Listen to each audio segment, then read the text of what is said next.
Lords টেস্টে শুভমন গিল ইংল্যান্ডের cricketer Jack ক্রলিকে কটূক্তি করেছিলেন। এক কথা বলতে গেলে কিছুটা খারাপ ভাষাতেই আর কি কটূক্তি করেছিলেন, কারণ ইংরেজি ওপেনের তৃতীয় দিনের শেষে একটু সময় নষ্ট করছিলেন।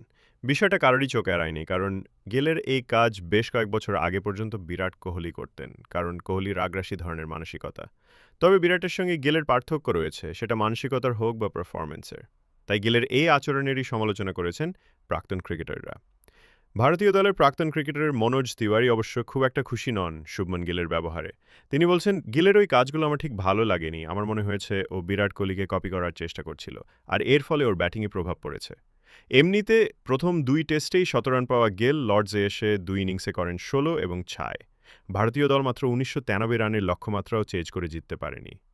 মনোজ মনে করছেন, আইপিএলের অধিনায়কত্ব পাওয়ার পর থেকেই নিজের ব্যবহারে কিছুটা বদল এনেছেন গেল। আইপিএলের সানরাইজার্স হায়দরাবাদ বনাম গুজরাট টাইটান্স ম্যাচের উদাহরণ টেনে মনোজ মনে করিয়ে দিচ্ছেন, গিল রান আউট হওয়ার পর আম্পায়ারের সঙ্গেও বিতর্কে জড়িয়েছিলেন।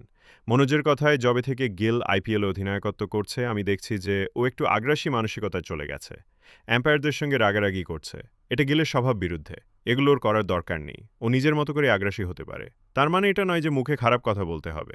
টেস্ট ম্যাচ জিতিয়েও এর উত্তর দেওয়া যেত, এটা খেলার জন্য ঠিক নয়। আর সেটাও ভারতীয় দলের অধিনায়কের থেকে তো একদমই অনভিপ্রেত। আমি ওর মুখের ভাষা একদমই খুশি নই, কারণ ও স্ট্যাম্পের কাছে কথাগুলো বলেছে যা স্পষ্ট শোনা গেছে।